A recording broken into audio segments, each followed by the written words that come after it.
Welcome, everybody, to the P's and Q's podcast, a paper tag collective of all things peers, queers, and artistry alike. I'm your host, Rainy B, and today I have the honor of interviewing a very special guest, a queer mentor, advocate, and the CEO of the Truth Project, Mr. Kevin Anderson. Come on with the claps. I love it. What's up, family? How you doing? I'm good. Thank you so much for being here and talking with us today. That's really exciting. I really want to kick off this podcast and kind of get more about your background. Tell me all about yourself. Just started from where? Is there an intersection moment? Not the hospital you were born in, but maybe like your upbringing, right, and how we got to where we are today. Okay, wonderful. Yeah, so thinking about growing up, I'm originally from Inglewood, California, Awesome. But very nomadic. So, when I say Inglewood, that means Fresno, that means Carson, that means Compton. So I moved around a lot, but born in Long Beach. And I end up in Texas my junior year in high school. I went and lived with my father for the first time in Oklahoma, Tulsa, Oklahoma.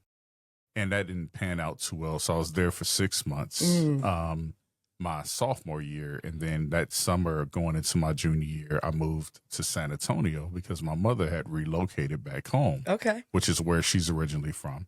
And so I grew up in the next couple of years, graduated from San Antonio, Texas. Left for the Navy, so I'm a veteran. I left at 17 years old. I returned at 22. And from there, I got to San Antonio, which was a city that I knew. But I was there and I was eager to really begin touching community and being a part of an arts community, and not just arts community, but one that I figured or felt would thrive a bit, I wanted to be around Black folk. And so I was in San Antonio and that just wasn't happening. And so I actually transferred. I had started school. And I transferred here to Houston to Prairie View. And so I was at Prairie View. And while at Prairie View, that's when I began my navigation into Houston, the art scene, spoken word, and all of those things.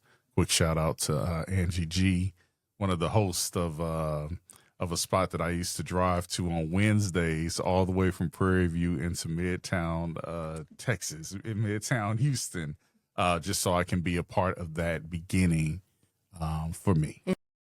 Now, I don't want to date you, but what time frame are we, what's the date, what's the year around you getting into Houston and getting out in the scene? What year was that? You said you're 22, you left the Navy. Yeah, at 22. So I think that was around... probably around 90. Okay. Yeah, somewhere around there, 99, 98.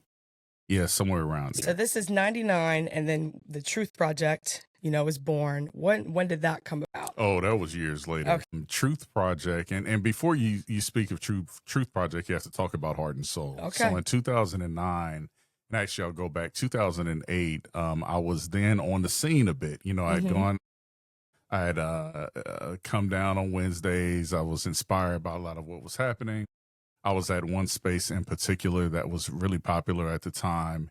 And a brother had the audacity to get on the mic. And when he spoke about the person that he loved, he said he instead of she. And after that, artist, there's quotation around that word, then got on the mic and really belittled him. And used art as an opportunity to throw nothing but stigma his way.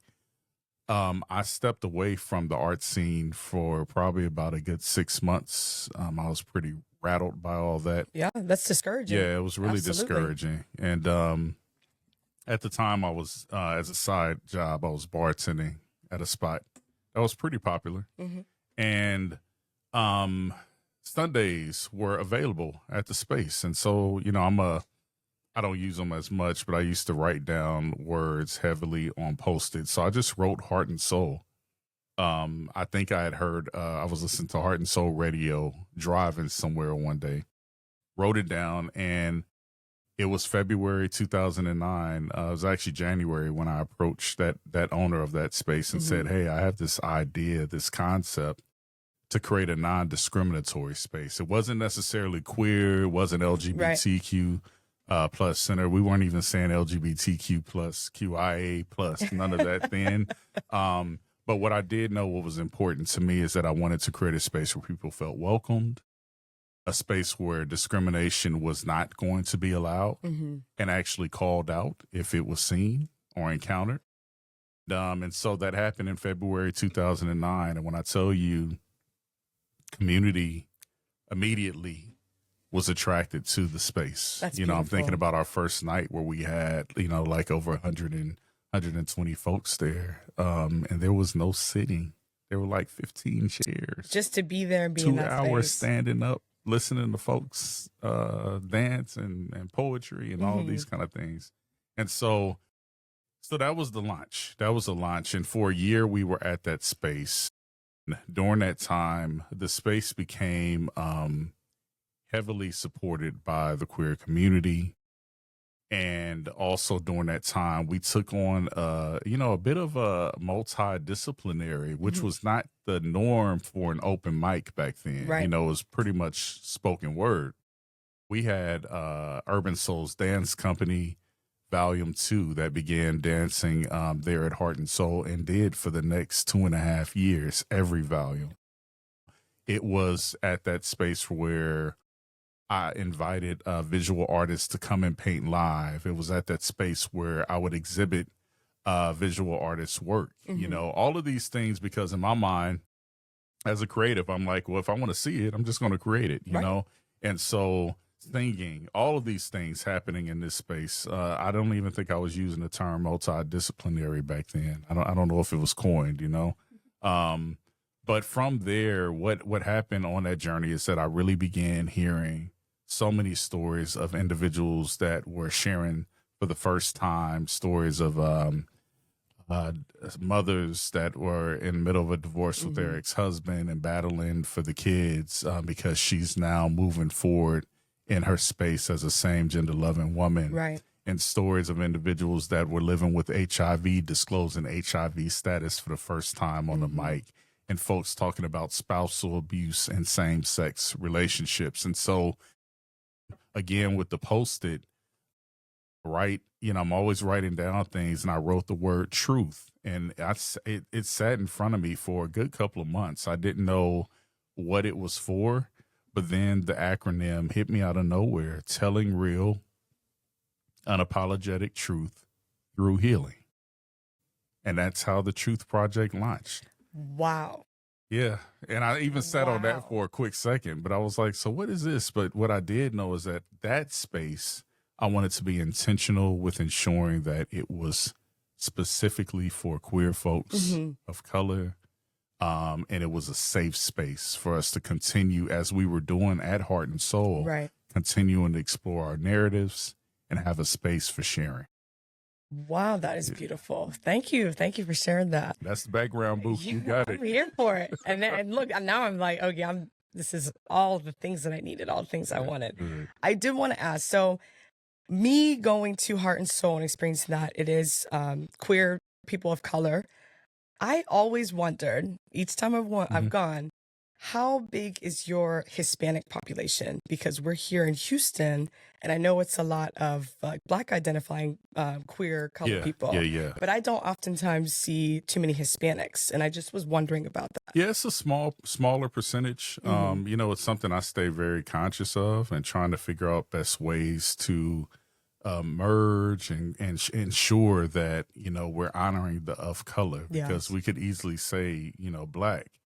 But the percentage I would say is probably maybe I would give it maybe 15%, 10 to 15%.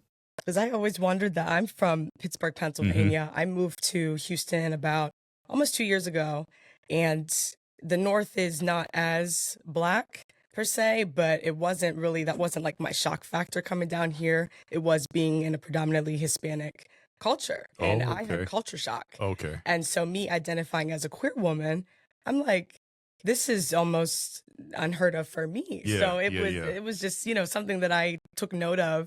And Heart and Soul and the Truth Project, definitely a sense of community, a great space. But I did, wonder last week, and I'm like, I wonder how many Hispanic Yeah, it's people, like I know said, about it's Truth it's a Project. smaller percentage, but I mean, we've had the support and really some intentional outreach over the years. But I'm big on who lands.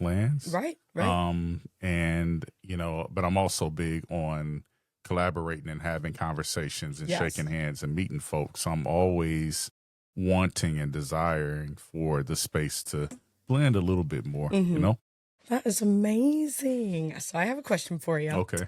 What, if anything, within the gay community here in Houston has inspired this nonprofit work?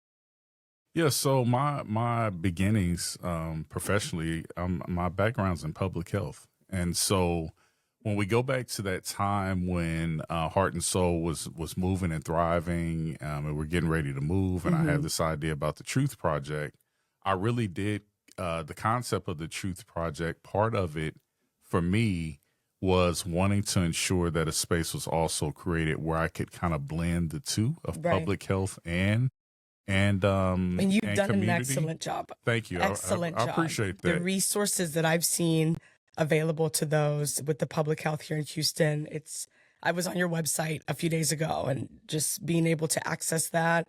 And even when I go to your events and you're talking, you're always promoting that. I think that's very important. Yeah, no, I appreciate that. I mean, again, it was what happened very early on with the Truth Project is that the organization that I worked for, my director, she was a big supporter of Heart and Soul. Like, she and her husband would come, our then boyfriend would come all the time. And we actually had something amazing happen. I mean, Truth Project had only been launched about a month, and she came to me and she said, Kevin, there's an opportunity with the Department of Health and Human Services.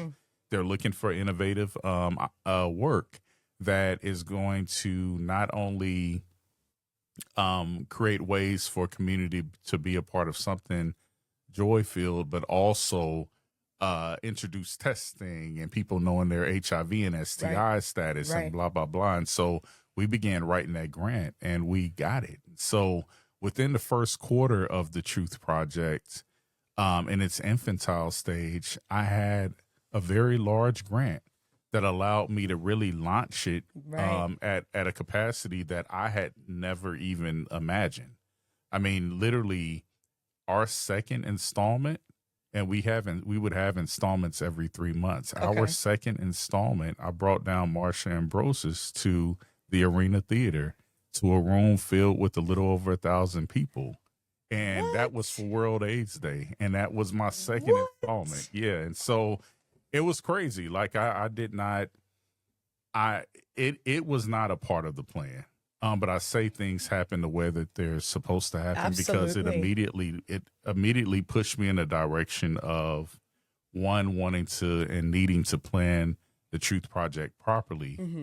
But now it also gave me this funding source where I could do a lot of my creative stuff and really make it come together. And we were funded through them for 2 years. And that next year, we closed out and brought down Chrisette Michelle at St. John's Church downtown. And, another amazing experience around World AIDS Day. But still, again, public health and the arts. And I was being very intentional with that. We had other installments like bullying and self-esteem. And these are, coming out. These are some of the areas that we've hit on during that time. But that was the first 2 years, and we lost that funding. So going in 2013, that's when I say we actually founded the Truth Project, because those first 2 years we were a program under that organization. And so 2013 is when I first brought the first board of directors together to invite them to be a part of this experience.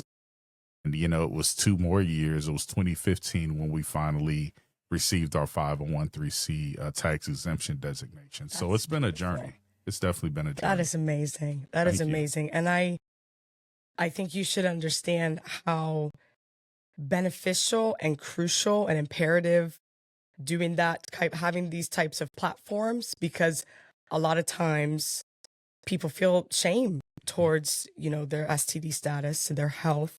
Yeah. Just like you said, coming out, there's a lot of internal shame and outward shame from the public and the community.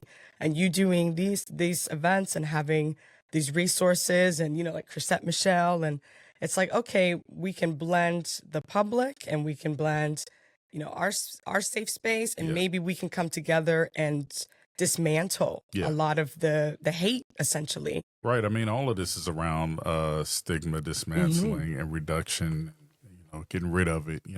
That's actually a part of our vision, for basically for all queer people to live a life free of stigma. Right. That ultimately is what we envision as an organization. But yeah, I appreciate that. I mean, I get it. I've gotten it for a while. And it's been, for me, my joy comes from those that stop me and the conversations I have of lives that have been positively affected. Those that I've been able, it's funny you use the word mentor, but those that I've been able to provide some mentorship over the years, those that I've been able to learn from. I mean, we're here together, and I said it a lot over this past weekend, but the reality is we need each other. And so even in mentee relationships, I go into that relationship with an expectation of learning something from them. Absolutely. Absolutely. And that's a good learning experience for those that attend any of the Heart and Soul events and the Truth Project events. I definitely want to get into this past weekend at your film festival. You can tell me a little bit more about that. How do you feel? Yeah, Congrats. I mean, thank you. I appreciate it. I feel I am still processing, so I can't give you my full, I feel about pop. Right. What I do know is that what the Truth Project and here in Houston and Black Alphabet in Chicago planned happened, and it was beautiful. And I know. I got a chance to meet Adam. Adam, yes. He's amazing. Yeah, he's great. Amazing. I'm going to try to get him on the show. He's amazing. I'm sure he'll do it. Yeah, he said virtually, so I said, give me a little bit of time, but it was amazing. What was your, I don't want to say thought process, right? But how did this come together? And was it strategic, or did it flow seamlessly? Yeah, so I'm honored in saying I've been able to create a lot over the years, and I'm aging. So in my aging process, I'm also thinking about things differently. Like, how can I best utilize resources? And resources are a community, right? And so 2 years ago in 2023, I released my second short documentary titled "And We Rest on Giants," which is a storytelling of those that are living and thriving and long-term survivors and thrivers within their HIV diagnosis. But it's now a 3-time award-winning documentary. And I share that because I applied for many film festivals. I was able to attend several. Well, the last one the last one I attended was now Black Alphabet Houston. But the one before that I attended was Black Alphabet there in Chicago, their film festival. And it was the only film festival that I applied for that I found that was Black and queer centered. It was so important for me to get there, to be a part of that experience. And when I walked in, I mean, it felt like home. It felt like folk that I know and I'm with every day, or, at least once a month at Heart and Soul, right? Very welcoming, loving. The film selections were excellent, telling the stories of my queer and trans siblings, and it was just really, it was full. It was great. Before I got there, I knew that I wanted to start a festival here in Houston. I knew that I had the resources to start a film festival, and I have the knowledge. But in meeting them, I immediately said, before I left, I remember I turned to Joshua that works with Adam, and I said, hey, I want to get on a call with you and your boss. I said, I want to talk about an opportunity. I think we can make something happen in Houston. Absolutely. And so that was in November of 2024. This past November. We just had our first inaugural Black Alphabet Film Festival, Houston, 6 months later. And you could have fooled me. I was thinking this was years in the making. I mean, it was not. It was it was years in the making in my head. Right. But the actual implementation and us, we were diligent in ensuring that we set up meetings. We did everything virtual. We connected, and it felt good. There was never a kink or a snag. We were both two supportive organizations, Right. and there's a lot of overlap. Like they are an art-centered organization also. So is the Truth Project. So it just kind of made sense. Right. And so, they have the resources around the filmmakers. Truth Project has the connection with community here in Houston and a little broader. And so it just worked, and I didn't set a goal of what number of people that I would love to have attended. I haven't even gotten my report yet, but I know that visually it was what I envisioned. 1,000%. And it was visually what I envisioned preparing to go. Yeah, I was there. I came for the 3 o'clock block to see your film. Yes. And I didn't leave until close to 7, a little after 6. Oh. And I had plans. Yeah. Don't get me wrong. I had plans. You're like, I'm not getting up. I'm here. This is where I need to be. I know these stories, or at least I'm learning through these stories. Right.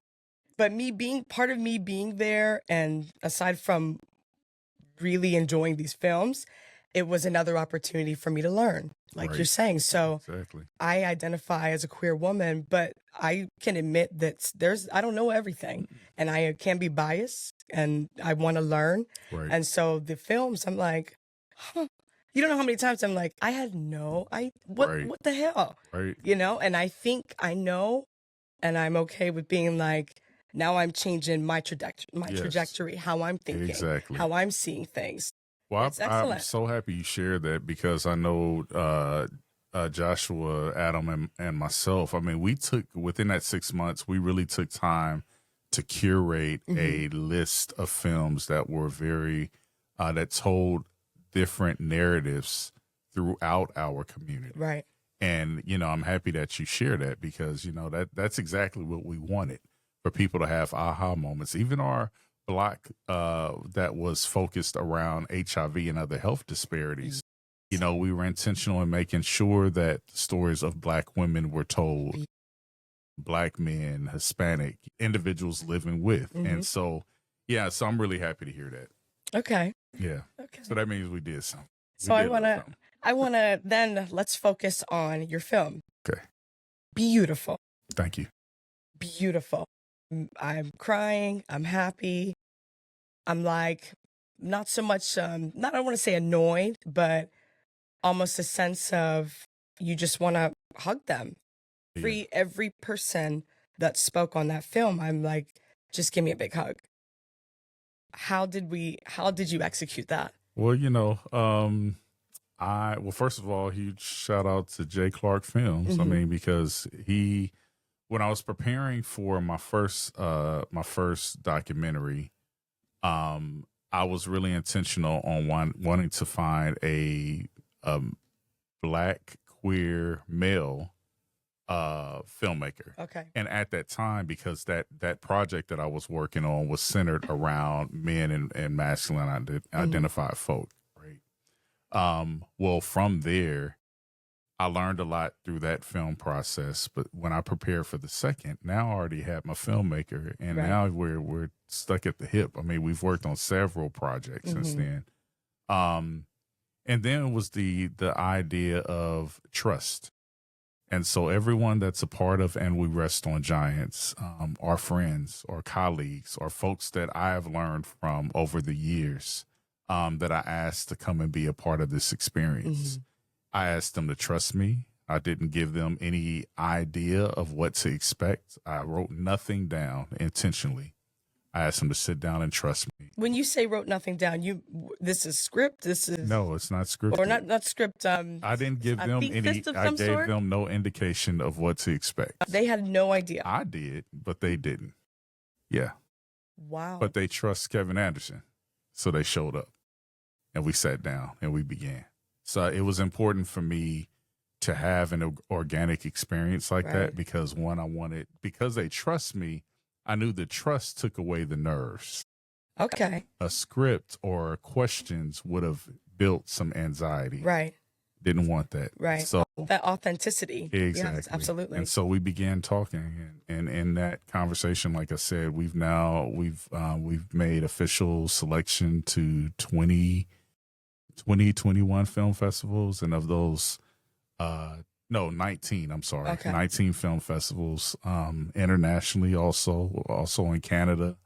And of those 19, we've won 3 as best short documentary. Wow. And it's just, thank you. Congratulations. It's been a beautiful journey. It's inspired so much more that has already happened. Now we're in production for other works.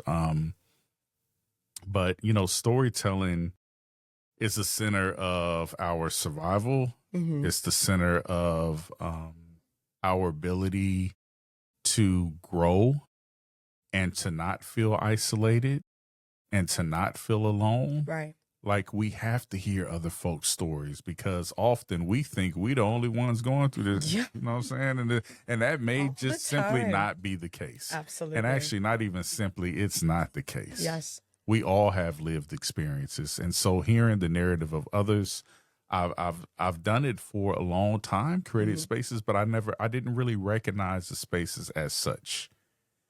Through film, and because of the pandemic, which is really when I began wanting to explore the lens, I really began getting it.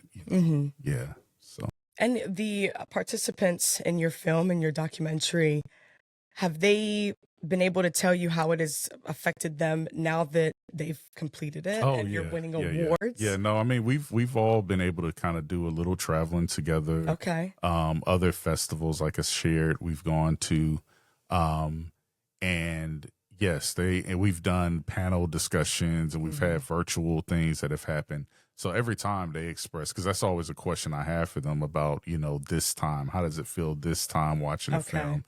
And for them, it's the reminder of that day, and a reminder of their experience, and they're, like I said, most of them they're all educators, and so for them it's healing. Absolutely. And they talk about that quite often. And by doing so, you're bridging the gap. You've created this sense of community. Yeah. They're healing, and you don't know who you could be helping. Oh, in the future. It's a lot of folks. I'm telling you, I've had a lot of conversations. And for me, what's really big, I'll never forget, we were in San Antonio at San Antonio Black Film Festival, and there was a guy in the audience. I'll never forget him saying, I just didn't even know HIV was still a thing. And for me, when I hear that, as someone, that has been on this journey for the length of time that I have, like, we need those reminders, because we are the most we're the most affected. Yes. Yes. And so looked over. And so as a community, like, not just queer folk, but everybody needs to be reminded that we're still affected by HIV. The HIV rates are still on the rise. Black women are centering some of the higher rates of HIV, Latino men, and Black men. And so it's important. It's important to keep talking. And for me, a lot of that, I was so inspired by what happened with And We Rest on Giants that I then was able to film a project in Beaumont, Texas, looking at individuals that are aging with HIV living in rural South. I've been to Beaumont. And it's and it's not even the most rural. And we just wrapped up filming the next. I'm calling it the Giant series, but our last part of that series is a beautiful film that I cannot wait for folks to experience in September. Titled Southern Sunshine, and it's a story of Black gay men in the South that are living. That sounds beautiful. Yeah, it's beautiful. It's a beautiful. I'm excited for that. Yeah, I'm excited for that. Wow, I am. You saying that they trusted you. I am stuck on that. Yeah, that is to be so vulnerable. Yeah, to not only agree to be on such a platform with that's a dear to them. That's their life, their livelihood. That's amazing. That's amazing. Yeah, I mean, it's for those individuals in particular, they are all in space of thriving. Like they've dealt with a lot of the shame and all of those things that have passed, and so they use their voice as a healing tool. Right. They built their armor. Exactly. Absolutely. Exactly. Absolutely. So I want to ask you another question. Okay.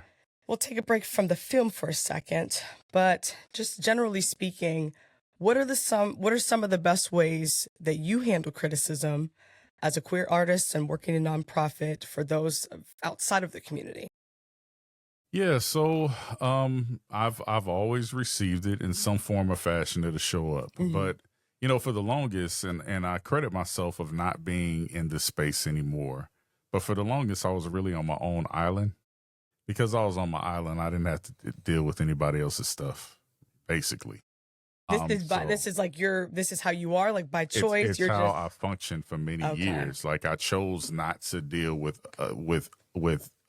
folks' antics and other, and I just continued to create space. There was a point where I woke up and realized, well, first of all, Kevin, you've worn yourself completely out. Your mental health is a complete wreck. And you need other folk on your journey. And so for me, yeah, I've dealt with criticism and all of that, but not heavily, because I just really didn't pay a lot of attention. Now when I have folks that would come to Heart and Soul, like especially back in the day, because for the longest, there were folks that would not attend because that's where the gay people. Oh, okay. Definitely. And so the way I dealt with that, it was continue to create.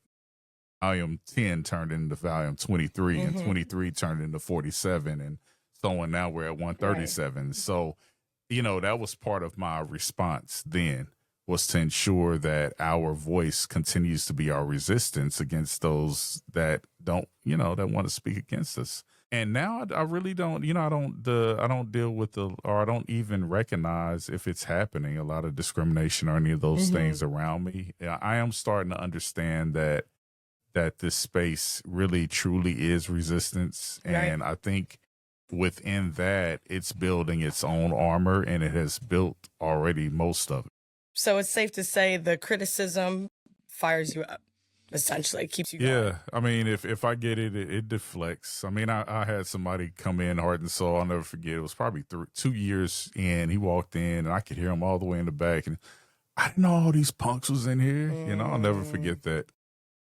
That's a key word too. But here's the crazy part. Because I work so heavily in mental health, public health, and just my work in particular around mental and sexual health, I knew something was up there, because needless to say, 5 years later, he was there with his boyfriend, so we all have our journey. That's the oldest tale of time. I mean, and I don't, there's not a need for me to be discouraged. I'm here to continue to take the steps that I'm taking. Every step is a step.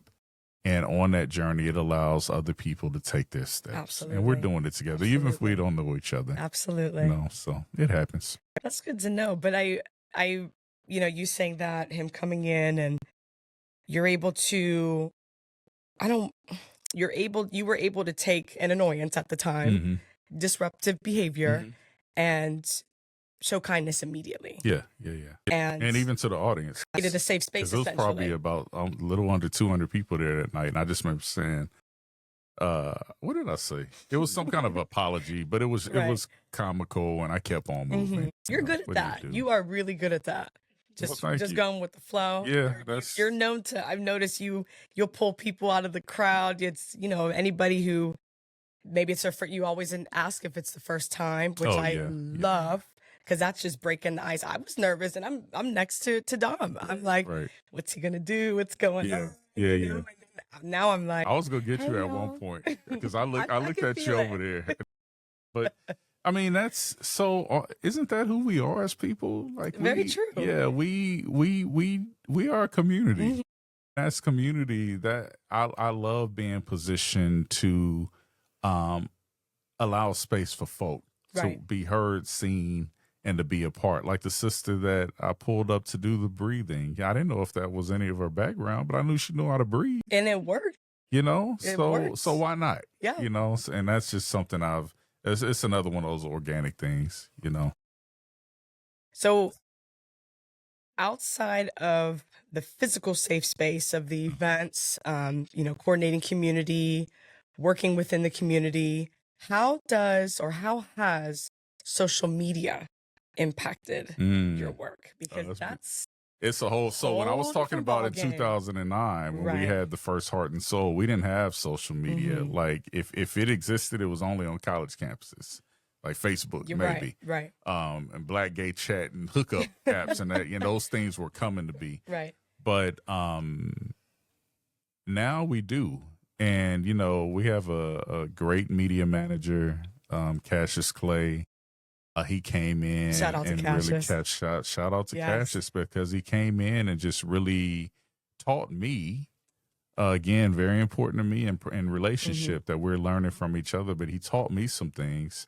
And he was able to come in with all of his creativity. And now, our IG has grown. Facebook we already had a, pretty good presence there, but it's cool because of the reach. Even as I think about the art exhibition that I was just able to curate, half of those artists were new artists. They found the Truth Project on IG. So they saw when I put the artist calling out, and so they reached out, and now they've had a completely new experience, accessing community that they had no real reach in. Right. They may have just kind of been on the surface, but now they've been a part of something that really truly is, Black queer Houston. And so it's a great feeling. And social media allows awareness to continue to grow. Right. Right. I was going to ask if you consider it to be a tool, because there are downsides to social media. There are the negatives of FaceTime as opposed to, being face to face and being together. But that's good that is a tool for you and for the community as well. It definitely has been. I haven't dealt with a lot of the negative. Like, I know a lot of negative happens on social media, but it also, as you think about the person centering the conversation, I haven't been one of those to center like a whole bunch of negative stuff. You're not going to see a whole bunch of, you know, and for folks that do it, it's fine, but you're not going to see me reposting fights. You're not going to see me reposting things that are hurtful and detrimental to our health and our growth. Because that algorithm can be tricky. Yes. I'm realizing that even trying to brand this podcast, I have to be very mindful of what I like, what I pay attention to, the DMs, important. Because then you go back on that news feed and I'm like, how did I get here? Yeah. So I like to keep it very clean. Yeah. Positive. Well, there's pluses to it. Yes. And as your podcast grows, you'll see that. I'm excited, but I will say I am nervous for that exposure. The reach, so to speak, like it's positive. I'm a little nervous. Like I'm going to be talking to whomever. So what makes you nervous about it? I think that platform, because I've been able to kind of construct my personal social media to represent myself a certain way. So I would hope to see me the way that I am trying to publish myself, essentially. But with this podcast, it's going to allow a lot of opinion, and a lot of reach. But I'm thinking of, I don't want to think and critique too hard, because it's going to be a good resource, but I am nervous about the reach and who's going to, you know what I mean? Like anybody is picking up that phone. I think that's, I ask you to honor how you feel, ask you almost in the same breath to let all of that go. You're not responsible. You do what you all are creating here, move forward with it, and it will do what it's supposed to do. The critique, you have no, unless I'm big on assessing. So if someone tells me, Kevin, you did this to me, and this is how I feel. First of all, I have to kind of dismantle it and make sure and find the part that I'm accountable for. Right. Because some of that is theirs also. Unless you've done something that's hurtful to cause critique. If that's the case, I would say look at it. If it's the critique is coming from a space of folks just wanting to be against you, that's not yours. Do your good. Thank you. Do your good. Thank that's you. My gift. That's cool. My gift. Got a bow on it. Cool. Well, that leads me into my next question. I really want to know, what is one thing that you wish the people and outside of the queer community understood or understood better about our community, not necessarily your nonprofit, but just about us? Yeah, I don't know if I need them to understand anything as much as I would desire for those that are labeling themselves as allies, or even individuals that desire to be in allyship, to be an ally. That means come in and listen. That means come in, and as you listen and comfort and relationship is formed, to then ask, how can I be of service? Right. Those are the only things that I desire. Right. Period.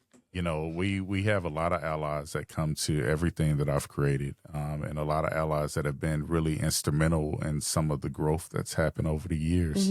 But they didn't come in bombarding the space.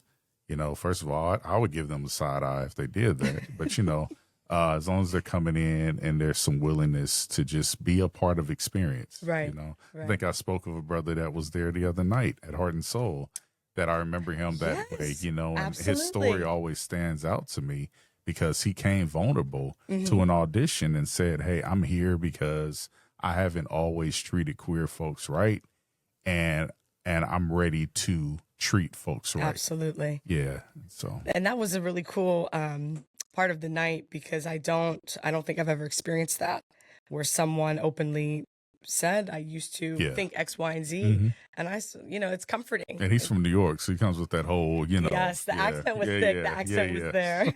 I knew he wasn't from Houston. Yeah, no, he's not. I love that. Okay, if you could meet one historical figure, who would it be and why? It would be one of my favorite poets, which is County Cullen. Okay.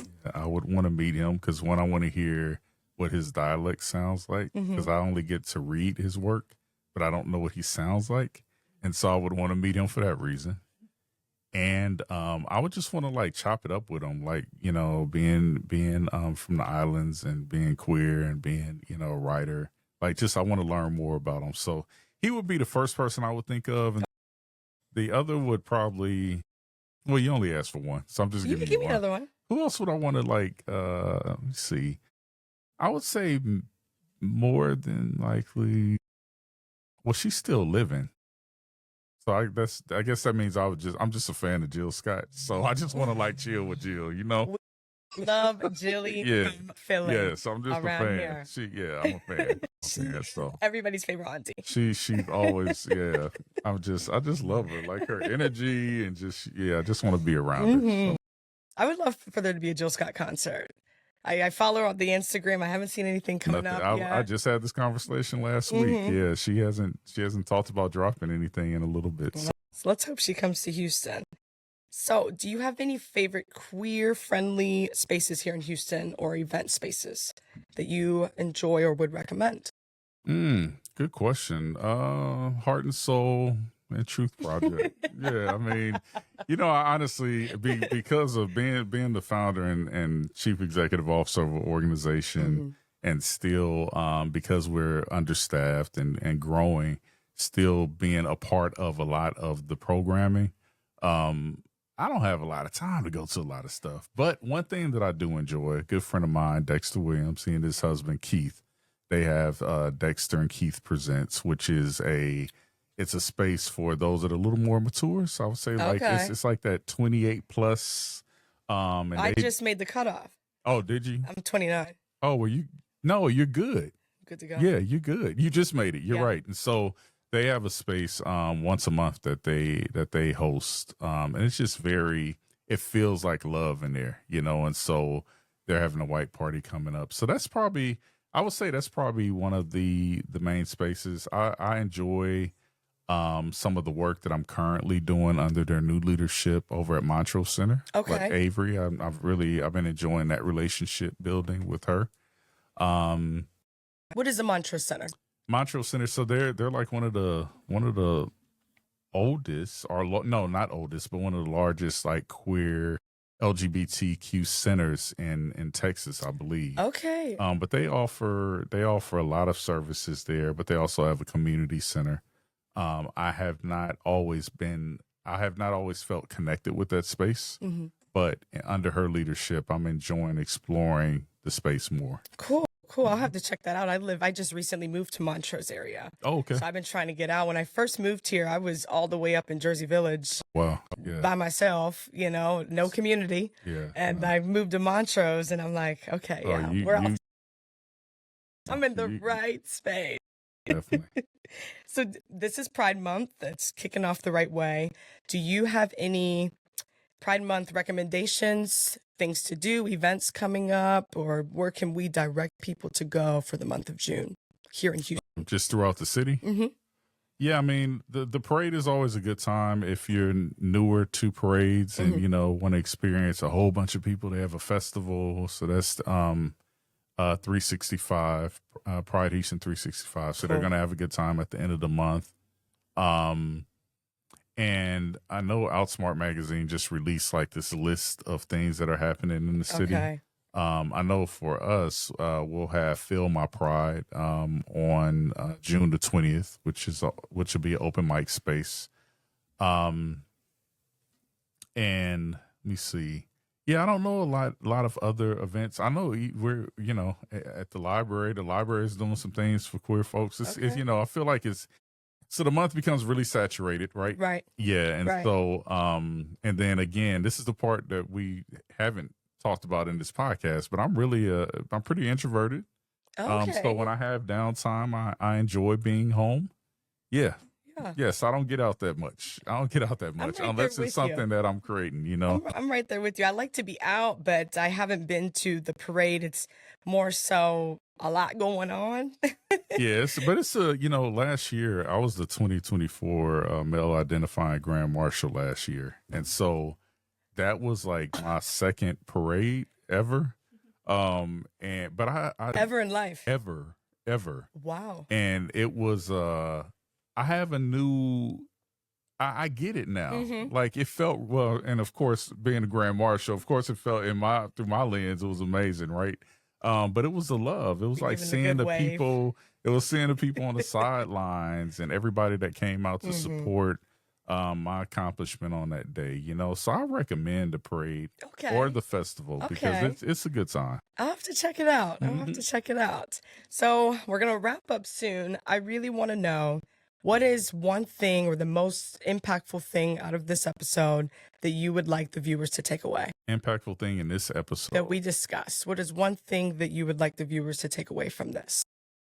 I think what's been most impactful for me is being able to tell you that you don't have to worry about all that stuff. Oh my goodness. Yeah, that makes me, because it reminds me of how much we do get caught in the others and their stuff that they bring to the table, and so, and even on my own journey, like I'm speaking it to you, but I'm also speaking it to myself, because it does happen. Absolutely. It happens. And some of it may be intimate or it may be in smaller circles, whatever the case may be, it happens. And so for us to continue to remain fueled and to be able to do the good work, we have to stay focused. We have to learn to breathe. We have to show ourselves grace, all of those things, so that we can continue to move forward. Thank you so much. And I'm going to take the next few weeks to snag everybody from the Truth Project. Okay. I'm going to get them on the pod. Okay. I want to thank you again. Just let me know who you're trying to grab. I'll grab them for you. I'm going to get them. Speaking with you has been excellent. Meeting you has been excellent. I am so appreciative of what you've created. It has impacted me tremendously in such a short amount of time. Yeah. Tremendously. And it really gives myself and those around me a safe space to go and feel myself and express myself. Your journey has directly impacted my journey and doing the things that I want to do and being happy and being good and working hard here in Houston. I love it. I'm so appreciative. Well, welcome to the city. Thank you so much. We go love on you. Keep doing what you're doing. I appreciate it. Thank you. You're welcome. Thank you so much, y'all, for tuning in for the official launch of the P's and Q's podcast. Please, please, please continue to follow and support. There's so much more to come. Visit the p'sandq's.pod on Instagram. Follow Paper Tag on Instagram. And please visit thepapertag.com to check out the website and subscribe to the monthly newsletter. Thank you.